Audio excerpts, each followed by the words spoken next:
안녕하세요, 고은아재입니다. 코로나19가 많은 것을 뒤흔들어 놓았고 그중 하나가 교육이었지 않습니까? 온라인 교육의 전면 도입을 활성화시켰다는 점에서는 파란불 일을 할 수 있겠지만 그 이면에는 더욱 심해진 우리 아이들의 학력 격차라는 빨간불도 켜놓았습니다. 코로나 이후 중고생들의 국어, 영어, 수학, 과목, 학업 성취도를 분석한 결과 중위권 아이들이 줄어들면서 잘하는 아이들은 더 잘하고 또 못하는 아이들은 더 못하는 학력 양극화 양상이 더욱 뚜렷해진 것입니다. 이로 인해서 우리 학부모님들의 걱정과 불안이 어느 때보다도 높아졌는데요. 그렇다면 어머님들, 이 학력 격차의 원인은 대체 어디에 있었을까요? 비대면 환경일까요? 원격 수업일까요? 아니면 사회성 부족일까요? 등등 다양한 분석이 있었겠지만 저는 가정교육과 아이의 측면에서 좀 더 원인을 살펴보고자 합니다. 어머님, 우리 아이들 코로나 초기 가정학습 상황은 어땠습니까? 아이들은 문 닫힌 학교 대신 가정에서 모니터를 통해서 선생님을 만나야 했고 또 짜여진 계획에 맞추어서 스스로 학습을 진행해야 했었습니다. 그나마 집에 어른이 계셨다면 잘 챙겨주셨겠지만 맞벌이 가정이나 기타 여러 가지 사유로 부모님이 아이를 잘 챙기지 못한 경우에는 아이 혼자 방치되어서 스스로 학습을 해야 했었습니다.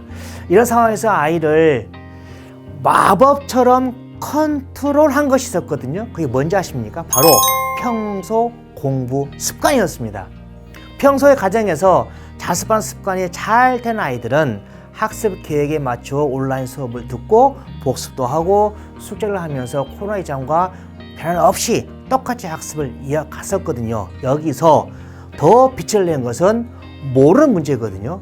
모르는 문제에 대한 아이의 대응 방식이었습니다. 선생님을 만나지 못한 상황임에도 불구하고 이해가 안 가거나 또 모르는 문제는 포기하지 않고 그냥 넘어가지 않고 앞에서 배운 내용을 교과서를 뒤적거리면서 다시 본다거나 또 참고서 또 인터넷 등등을 참고해서 본인이 해결하려고 노력했던 것이거든요.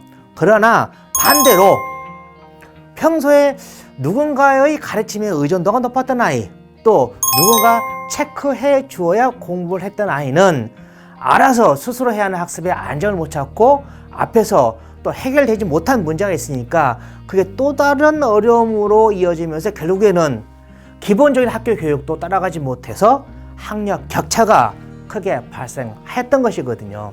그런데 이 학력 격차는요, 이 기초학력과도 연관이 있습니다.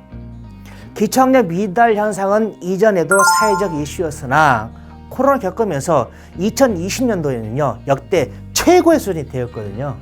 중고교생 국어, 영어, 수학의 미달 현상은요 모두 2017년도에 비해서 눈에 띄게 심해졌는데 특히 수학의 경우에는요 미달 비율이 7.1%였는데 무려 13.4%로 거의 2배 가까이 높아졌습니다.